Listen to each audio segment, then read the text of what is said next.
Hello, this is Andrew Bauer from the Natural Resource Governance Institute to talk today about revenue management and sovereign wealth funds.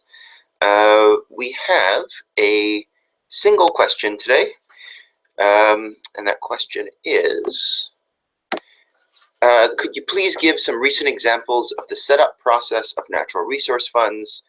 What factors do governments care about the most these days in a low price environment? So thank you for asking that question. There might be only one question, but it's a good question. Maybe the first way to start would be to talk a little bit about what we mean by natural resource funds, because natural resource funds can mean many things to many people and do mean many things to many people. In some cases, what they refer to is what we call PPP funds, or public financing, private-public partnerships, which is essentially where the public sector and the private sector join forces, and each puts in money, and they each take an equity stake in a project, and they essentially build that project together. And sovereign wealth funds or natural resource funds can sometimes be sources of financing for PPPs.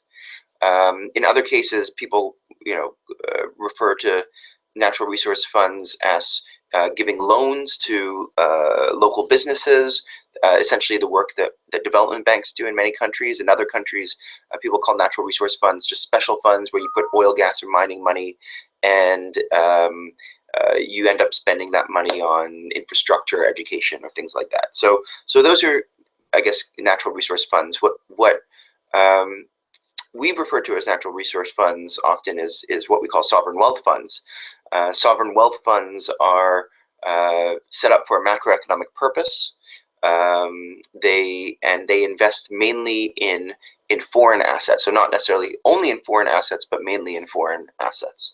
So what that means is U.S. government bonds or stocks, corporate bonds, things like that. So what I'm going to talk about today is really, what are good examples of setting of sovereign wealth funds, either financed directly out of oil, gas, or mining revenues, or sovereign wealth funds that are financed out of fiscal surpluses in resource-rich countries. So, for example, Norway, Chile, Peru, Saudi Arabia, these are all governments that have sovereign wealth funds that are not where the money is not specifically earmarked from oil, gas, or minerals, but where these countries are so resource rich that they would qualify, that the funds that they have would qualify as natural resource funds.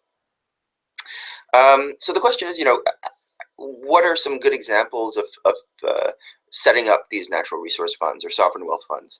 Well, I mean, there are about 60 of these funds in the world, funds that invest for a macroeconomic purpose and mainly outside their countries.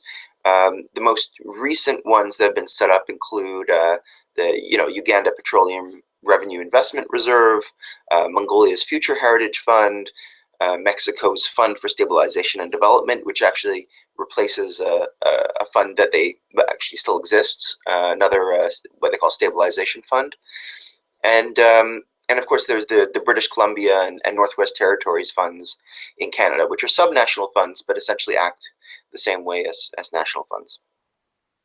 So what's involved in actually setting up a fund?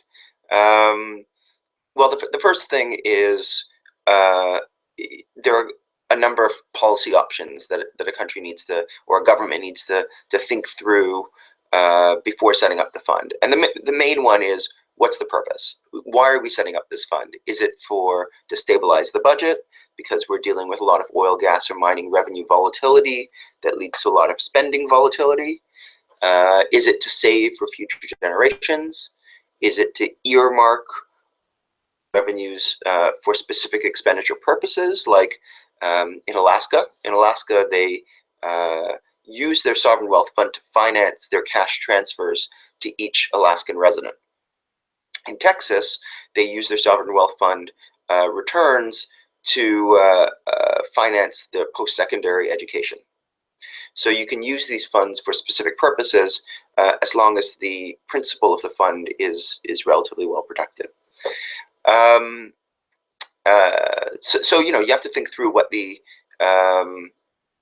what the purpose of the fund is, and all of these decisions that I'm about to talk about, as well as the purpose, should be part of a consultation process. So a good example of a consultation process was in Ghana. In Ghana, when they set up their two funds, the Heritage Fund and the Stabilization Fund, what they did is the Ministry of Finance essentially went around the country and asked Ghanaian citizens and Ghanaian experts and policymakers, what should be the purpose of the fund? Should we be saving a large portion of our oil revenue? Should we be spending it? Should we have a special oversight mechanism for these funds? And they asked citizens a lot of different questions. And what that did is it created a sense that these funds belong to all Ghanaians, and created a large degree of sort of public oversight over these funds. Not to say that Ghana got everything right, but that part for sure they got right. So and then what are the different policy options that need to be considered in setting up a fund? Some of them are, for example, investment rules. What can and can't the fund invest in? Deposit and withdrawal rules. How much money and when should the money go into the fund? And how much money can be taken out of the fund and when? Should the money be held in that fund for 30 years without being touched, or 20 years like they have in the Northwest Territories? Or can you always withdraw, for example, the interest on that fund? What should be the management structure? Should the fund be managed by a standalone corporation that's created specially to manage this money? Or should it be housed inside the Ministry of Finance or maybe inside the central bank? I'd say probably half of funds are housed inside central banks. What kind of oversight do you have? Do you have an independent auditor like KPMG or Deloitte that provides an audit every year that's maybe publicly available? Do you have a special institution set up like they do in Ghana called the PIAC, the Public Interest and Accountability Committee, that provides an annual report on whether the fund is being well managed or not? Or do you just rely on the Auditor General? So there are lots of different ways to set up oversight, and these are also things that governments need to consider, along with transparency. What information should be made public? Most funds outside of the MENA region provide a lot of information on what assets they hold, what their returns on investments are, how they're being managed, and that information helps Parliament and other oversight actors to make sure that the funds are being well managed. So that's step one. So step one is, in setting up a fund, is thinking through these policy options. Step two, once you've thought through them and decided, for example, that you want to, save a certain percentage of your money and spend a certain percentage of your money, or you want to save a small amount, but you want it to be the returns to be earmarked for, say, education or infrastructure, then of course you get to the legislative phase, and that phase should be relatively open. Obviously, usually it's the executive that drafts the legislation, sends it to Parliament for consideration, and Parliament really needs to understand, what are the different elements that went into deciding on, what the investment rules are, what the deposit rules are, what the oversight rules are. So that process should be pretty open and should be, one of the things that we recommend is to bring in at least a couple of people with international experience in these things to, at least better understand why those choices were made. So after the legislative process, of course, you have implementation.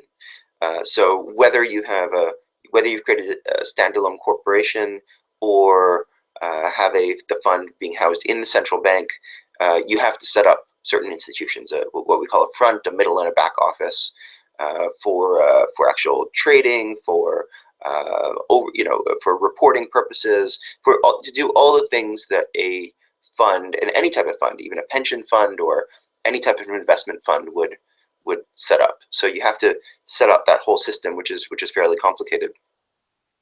And then, of course, the last step is creating a system of annual monitoring. We've seen in many cases, and cases of Libya or Kuwait come to mind, where vast amounts of money have been mismanaged or misappropriated. We're talking billions and billions of dollars, have been invested with, say, friends of the companies that belong to the friends of the managers, or people who were not qualified to invest money. And so it's really important to set up an annual monitoring system to make sure that the money is being well invested for the well-being of people. The last part of the question was, does this low price environment make any difference to how these funds are being managed? And the answer should be no. A sovereign wealth fund is part of a long-term commitment towards fiscal sustainability and reducing expenditure volatility, or earmarking for specific purposes, like in Texas. It should not be a function, or how the thing is set up should not be a function of whether in the current moment we're in a low price or high price environment. That said, it bears mentioning that Norway set up their fund in 1990, but they didn't save a single cent until 1993 because of low oil prices. The fund was set up to stabilize the budget and to save for future generations, but at that time, from 1990 to 1996, oil revenues were quite low in Norway, and so they felt it made a lot more sense to spend that money on health and education through the budget process. So sometimes it's a good thing not to save. And in this low oil and mineral price environment right now, I think it makes a ton of sense not to save. That said, the system should be set up in such a way that automatically, once oil and mineral revenues go back up pretty significantly, that the funds automatically start saving, that as long as debt levels are not too high. Because of course it makes no sense saving money in a fund at 2%, 3%, 4% per year, but the same government paying 10% per year in debt interest payments. So basically what you're doing is you're saving on the one hand, making low interest, and borrowing on the other hand and paying high interest. That makes absolutely no sense. So of course your debt levels have to be relatively low too, which was the case in Norway in 1996 when they started their fund. So I hope that answered your question. If you have any other questions, please feel free to write to me. It's at abauer@resourcegovernance.org. So again, that's abauer@resourcegovernance.org. I hope that answered your question, and that this was helpful.